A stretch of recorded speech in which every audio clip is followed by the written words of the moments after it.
After the ICC called for volunteers to help their World Cup operation, Chris CRAMPTON of the Being Outside Cricket blog reflects on what his Olympic experience meant to him,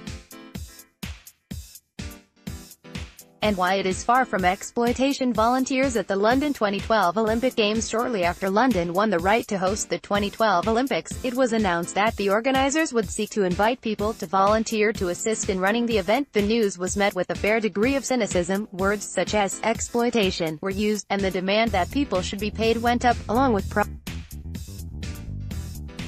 Far from being an unpopular idea, it caught the public imagination, a desire to be part of something special, to contribute in some small way to a once-in-a-lifetime home games. In my own case, that involved being based in the Olympic Village. I would see the athletes returning from the Olympic Park, sometimes celebrating with medals around their necks, sometimes limping from an unfortunate injury, and sometimes simply asking for directions. The ICC have asked for volunteers for next year's World Cup. My duties were hardly onerous, the reality being that bodies were needed to support the operation rather than high levels of intellectual rigor, but it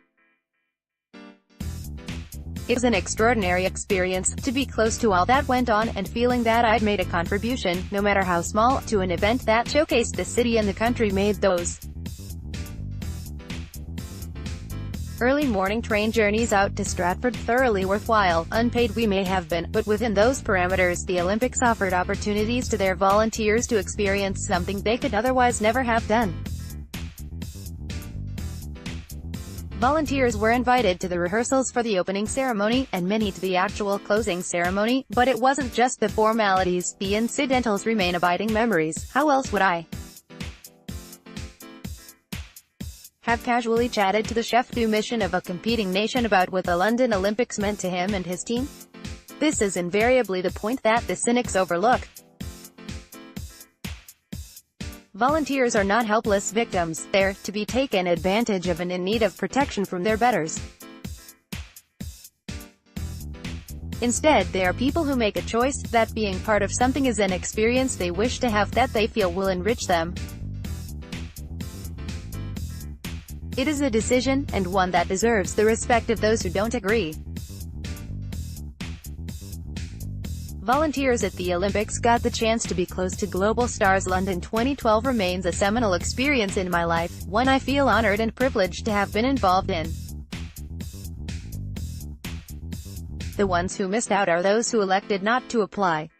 The ICC have called for volunteers for the 2019 World Cup.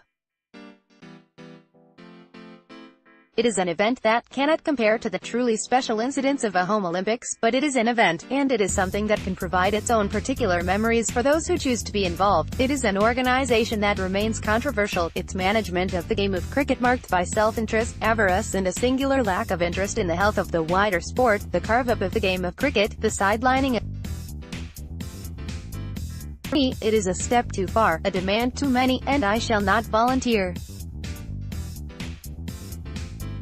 But I will not criticize those who do, for their generosity of spirit may be rewarded by something special in their lives. Their payment will be in what they experience and the opportunities that creates.